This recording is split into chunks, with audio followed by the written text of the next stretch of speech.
Allegations کے علاوہ جو میں نے بتایا تھا ایک پرسیکیوشن کا طریقہ تھا، جو بھی کمزور مسلمان تھے جو فائنینشلی اتنے زیادہ اوپر نہیں تھے یا جن پر بھی زور چل سکتا تھا، تو جو منکرین ہیں وہ ان کو پرسیکیوشن کا نشانہ بھی بنا رہے تھے. تو پھر اللہ تعالیٰ کی طرف سے یہ اجازت ملی کہ آپ جو ہیں ہجرت کر جائیں کسی اور ملک میں یا کسی ایسی جگہ میں جو امن والی ہو.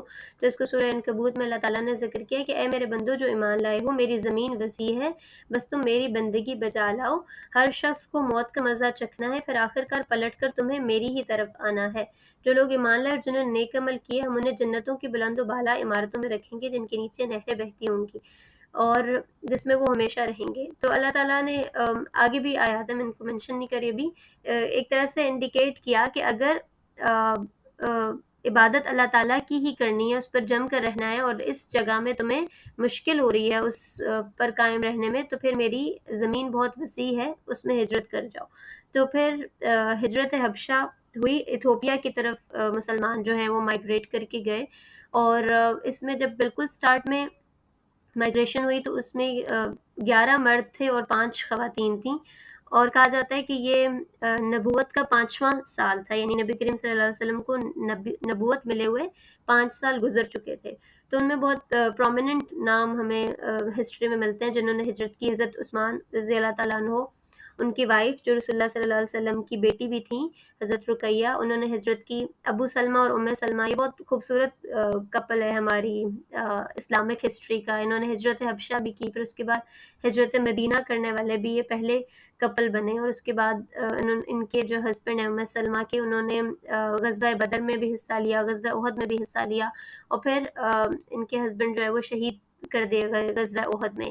اور یہ بہت دکھی ہوتی تھیں اور روتی تھیں اور کہتی تھی کہ مجھے ام سلمہ جیسا کوئی بھی نہیں مل سکتا، کیونکہ عرب میں یہ ٹریڈیشن بڑا ایزی تھا کہ وہ دوسری شادی کر لیتے تھے.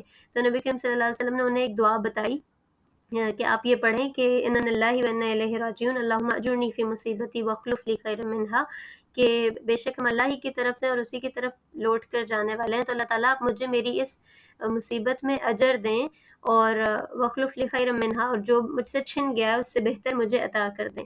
تو انہوں نے یہ دعا تو سنی نبی کریم صلی اللہ علیہ وسلم سے، لیکن کہنے لگی کہ ابو سلمہ سے بہتر کوئی بھی نہیں ہو سکتا. تو ایسے جیسے آپ ایک دعا کرتے ہیں لیکن دل میں ہوتا ہے کہ اس سے بہتر مجھے کیا مل سکتا ہے. تو پھر کچھ عرصے کے بعد خود نبی کریم صلی اللہ علیہ وسلم نے انہیں شادی کی دعوت دی، اور پھر انہیں اس دعا کا یقین آیا کہ واقعی اللہ تعالیٰ نے ان کی وہ دعا سنی ہے. اور وہ احد کی وہ سچویشن تھی جس میں بہت سارے صحابہ کرام شہید ہو گئے تھے. تو پھر مسلمانوں کو انکریج کیا گیا تھا کہ آپ جو ایک آلریڈی کلچر ہے ملٹیپل میرجز کا، وہ اس مقصد کے لیے کریں کہ جو لوگ بیوہ ہو گئے اور جو بچے یتیم ہو گئے ان کی دیکھ بھال کے لیے. تو خیر اس ٹاپک کو تو ہم وہیں پر دوبارہ پڑھیں گے انشاءاللہ. تو ابھی کے لیے میں یہ بات کر رہی تھی کہ بہت پرومیننٹ نام ہیں جنہوں نے ہجرت کی حبشہ کی طرف. اور پہلے جب یہ 11 لوگ 11 مرد 5 عورتیں خیریت سے وہاں پہنچ گئے اور انہوں نے بتایا کہ یہاں پیس ہے اور ان لوگوں نے ایکسیپٹ بھی کر لیا ہے، تو پھر جب وہ خبر پیچھے آئی تو مزید پھر کچھ لوگوں نے ہجرت کی. اور کہا جاتا ہے ہسٹری میں کہ ان کی تعداد جو ہے وہ تقریباً 80 کے قریب تھی جو ہجرت کر کے وہاں سے گئے. تو اب پھر قریش کیا اس بات پر اطمینان سے بیٹھ جائیں گے کہ لوگ وہاں سے ہجرت کر کے چلے جائیں اور اپنی زندگی کہیں اور چین سے گزاریں؟ ایسا نہیں ہو سکتا.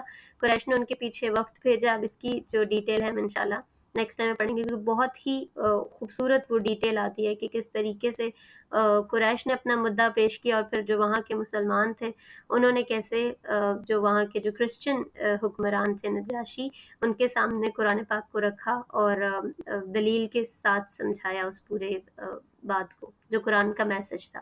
So thank you so much for listening to me so patiently. انشاءاللہ نیکسٹ ٹائم ہم یہاں سے کنٹینیو کریں گے کہ ہجرت حبشہ کے بعد کی کیا واقعات ہوئے.